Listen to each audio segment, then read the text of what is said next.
뉴호라이즌 탐사선의 탐사 임무는 인류 역사상 가장 힘든 임무 중 하나였습니다. 실제로 뉴호라이즌 탐사선이 명왕성에 도달하여 이전에는 그 누구도 본 적 없는 태양계 외곽에 있는 암석들을 포착한 것이었죠. 탐사선이 포착한 신비로운 사진들은 과학자들을 놀라게 하였습니다. 산과 계곡, 심지어 깊은 바다를 숨기고 있는 광대한 하트 모양의 지형까지 복잡하고 다양한 세계를 보여주었죠. 하지만 과학자들을 놀라게 한 것은 명왕성의 매혹적인 풍경 때문만은 아니었습니다. 왜냐하면 뉴호라이즌 탐사선이 발견한 것들에 대해서 과학자들은 다음과 같은 생각들로 사로잡혔기 때문이었습니다. 명왕성은 단지 암석만이 존재하는 차가운 행성일까? 아니면 이 자그마한 행성에 우리가 아직 발견하지 못한 더 많은 것들이 있지 않을까? 우리는 뉴호라이즌스 탐사선의 임무가 시작되기 전까지는 명왕성에 대해서 제한된 지식만을 가지고 있었습니다. 이것은 2002년 허브루즈 망원경이 촬영한 최고의 이미지 중 하나지만 주황색의 얼룩덜룩한 명왕성의 흐릿한 모습만을 볼 수 있었죠. 하지만 뉴호라이즌스 탐사선이 명왕성을 지나갈 때 우주에서 본 가장 멋진 풍경을 우리에게 보내준 것이었습니다. 이 고해상도 이미지를 확대하면 명왕성의 숨겨진 특징들을 많이 발견할 수 있었습니다. 오늘의 우주의 발견은 명왕성 아래 숨겨진 액체 바다와 명왕성 전체를 뒤덮고 있는 신비로운 얼음 언덕에 대해서 알아보겠습니다.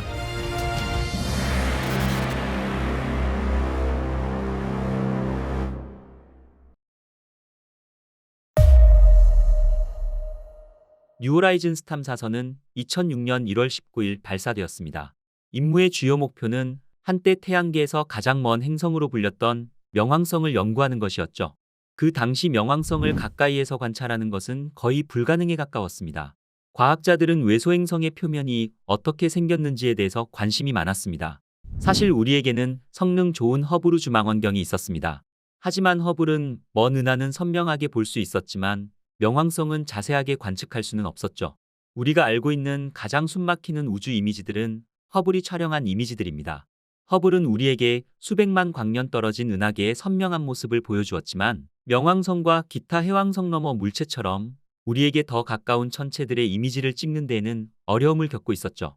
그렇기 때문에 과학자들에게는 2015년 뉴호라이즌 탐사선을 명왕성으로 보내는 것이 매우 설레이는 일이었을 것입니다. 명왕성의 세부 사항을 확인할 수 있을 만큼 강력한 망원경이 없기 때문에 뉴호라이즌 탐사선이 명왕성에 도착하기 전까지는 무엇을 기대해야 할지 몰랐을 정도였습니다. 그래서 뉴호라이즌스가 보낸 모든 것은 명왕성에 대해서 다시 기록되는 계기가 되었죠. 뉴호라이즌 탐사선이 명왕성 표면이 고도 7,800km를 성공적으로 통과하여 수백 장의 이미지를 촬영하고 데이터를 지구로 전송했습니다. 하지만 그 데이터를 검색하는 것은 쉬운 일이 아니었습니다. 약 6.25GB의 다운로드에 무려 15개월이 걸렸으니까 말이죠. 탐사선은 초당 1에서 2kb의 데이터만 보낼 수 있었는데 이는 모두 뉴호라이즌 탐사선과 지구 사이의 거리가 엄청나게 멀기 때문이었습니다.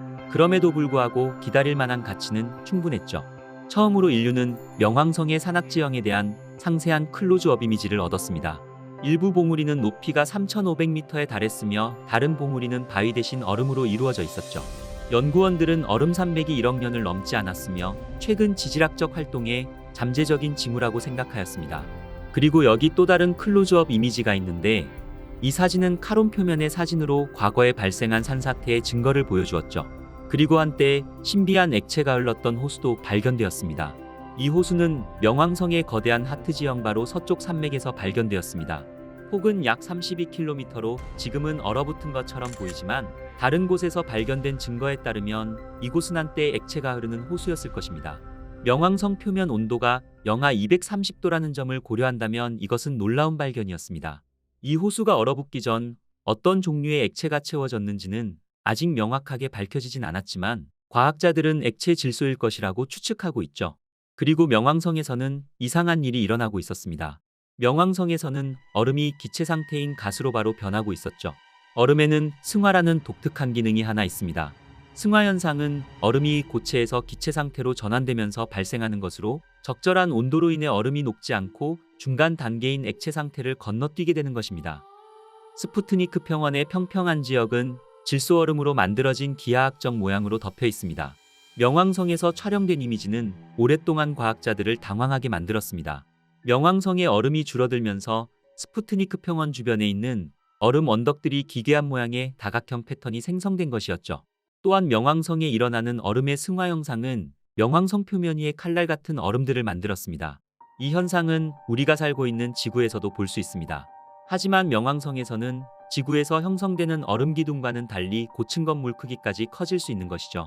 이것은 따뜻한 기간 동안 메탄이 증발하면서 동결과 증발이 수백만 년 동안 계속되어 얼음은 칼날 모양으로 변형되어 만들어지게 되는 것이죠. 그리고 명왕성에서 발견된 가장 눈에 띄는 특징 중 하나는 남반구에 있는 눈 덮인 커다란 산입니다. 명왕성의 산들은 화강암처럼 단단한 얼음으로 이루어져 있으며 얼어붙은 메탄으로 이루어진 일종의 눈으로 덮인 산입니다. 이 우뚝 솟은 봉우리 중 일부는 주변 지형보다 3.5km 높이까지 도달할 수 있으며 아직 이 산들이 어떻게 형성되었는지는 미스터리로 남아 있습니다. 지구상에서의 산들은 일반적으로 지각 활동이나 화산 폭발로 인해 생성됩니다. 그러나 명왕성은 지구와 같은 방식으로 지질이 활동적이지 않기 때문에 과학자들은 명왕성이 승화 침식이라는 과정에 의해 형성되었을 것이라고 추측하고 있는 것이죠. 이러한 특징은 극저온화산이라고 부르고 있으며 이것은 지구에서 일어나는 화산 활동과는 달리 물과 메탄, 암모니아와 같은 휘발성 얼음 물질을 분출하는 얼음화산의 일종인 것입니다. 이 현상은 엔셀라두스와 유로파와 같은 우리 태양계의 일부 얼음으로 이루어진 위성에서도 발견될 수 있으며 명왕성 표면에 구덩이나 움푹 들어간 곳이 있는 여러 산악 지역이 있는데 이는 극저온 화산 활동의 증거라고 볼 수 있는 것입니다. 뉴호라이즌 스탐 사선은 또한 명왕성의 표면에서 최대 200km까지 뻗어있는 숨막히게 아름다운 안개층을 포착하였죠. 이 안개는 자외선 햇빛이 명왕성 대기의 메탄가스 입자를 분해할 때 형성됩니다. 이 외계 대기는 과학자들에게 명왕성 표면에서 무슨 일이 일어나고 있는지에 대해서 많은 것들을 알려주었습니다. 태양에서 나오는 햇빛은 명왕성의 안개를 톨린이나 어두운 탄화수소로 변환시켜 명왕성 표면의 일부를 붉게 만듭니다. 그러나 명왕성이 태양으로부터 멀어짐에 따라 명왕성의 대기가 얼어붙어 표면에 눈처럼 떨어지며 얼어붙은 물질층을 만들게 되는 것이죠. 이 눈이 알갱이로 내리는지 아니면 지구처럼 눈송이로 내리는지는 아직 미스터리로 남아 있습니다. 과학자들은 명왕성의 하트 모양 지형과 같은 일부 지역에서는 질소 눈층을 볼 수 있을 것으로 믿고 있습니다. 스푸트니크 평원이라는 이름의 1000km 길이의 질소 빙하입니다. 천문학자들은 그 기원이 아직 알려지지 않아서 매우 신비로운 특징이라고 생각하지만 일부 과학자들은 그것이 충돌 분화구라고 생각하고 있죠. 스푸트니크 평원의 또 다른 수수께끼는 위치입니다. 과학자들은 이 지역이 과거의 명왕성 표면을 가로질러 먼 거리를 이동했을 수 있다고 생각하고 있습니다. 일부 과학자들은 이 운동의 이면에 있는 과정을 극지방황이라고 부르며 만약 이 이론이 맞다면 스푸트니크 평원은 외소행성 전체의 자전에도 영향을 줄 수 있는 것입니다. 그리고 명왕성의 하트 지역에서 발견되는 이상한 빙산과 같은 구조물은 주변에 있는 더 큰 빙산에서 떨어져 나온 얼음 조각처럼 보입니다. 각 조각의 너비는 1km에서 수킬로미터에 달하지만 이 조각들의 흥미로운 점은 아래에 얼어붙은 표면을 가로질러 떠다니는 것처럼 보인다는 것입니다. 과학자들은 물얼음이 질소얼음보다 밀도가 낮기 때문에 빙산의 정체가 얼어붙은 거대한 물 덩어리라고 생각하고 있죠. 빙산이 부서져 결국 빙하의 흐름에 의해 명왕성이 심장으로 밀려 들어가면 아래에 있는 질소얼음의 움직임을 받게 되는 것입니다. 이 지역을 덮고 있는 이상한 모양에서 볼 수 있듯 이러한 세포 같은 구조물은 명왕성 심장인 하트 지역의 비밀을 알려주고 있죠. 이는 대류라는 과정의 특징이기 때문입니다. 대류의 증거는 명왕성의 하트 지역 아래에 있는 무언가가 표면보다 더 따뜻하다는 것을 의미하며 이 거대한 얼어붙은 질소 평야가 아마도 수백만 년에 걸쳐 천천히 휘젓고 있다는 것을 의미하는 것이죠. 그리고 자세히 살펴보면 빙산이 일반적으로 이러한 대류세포 주위에 모여 있다는 것을 알 수 있습니다. 왜냐하면 빙산은 아래의 힘에 의해 가장자리로 밀려날 가능성이 높기 때문입니다. 과학자들은 스푸트니크 평원 아래 바다가 있다는 이론을 제시한 한 연구에서 바다가 다량의 암모니아로 채워져 있을 수 있다고 제안했습니다. 그것이 사실로 밝혀진다면 명왕성에 숨겨진 지하바다는 액체물이 아니라 시럽 같은 상태일 것입니다. 하지만 더욱 흥미로운 점은 이 질소와 수소의 화합물이 생명의 구성 요소 중 하나라는 것입니다. 그뿐만 아니라 암모니아가 물과 접촉하게 되면 화학 반응을 일으켜 분자는 부동액 역할을 하여 물을 평소보다 따뜻하게 유지시킵니다. 우리 태양계의 다른 외행성과 커다란 얼음 위성들이 명왕성처럼 여행을 시작했다면 지구는 생명체가 있는 유일한 천체가 아닐 수도 있을 것입니다. 과학계에서는 생명체의 진화가 천체 표면보다 지하바다에서 더 유리할 수 있다고 생각하고 있습니다. 태양으로부터 수십억 킬로미터 떨어져 있더라도 지하바다는 지질 과정에 의해 따뜻해질 수 있으며, 만약 그 안에 생명체가 있다면 소행성 충돌과 치명적인 방사선으로부터 보호될 수 있을 것입니다. 그러면 그렇게 멀리 떨어져 있는 차가운 암석에서 정말 생명이 진화할 수 있다는 것이 이론적으로 가능할까요? 이와 같은 가능성의 여부는 앞으로 밝혀져야 할 우리들의 숙제일 것입니다.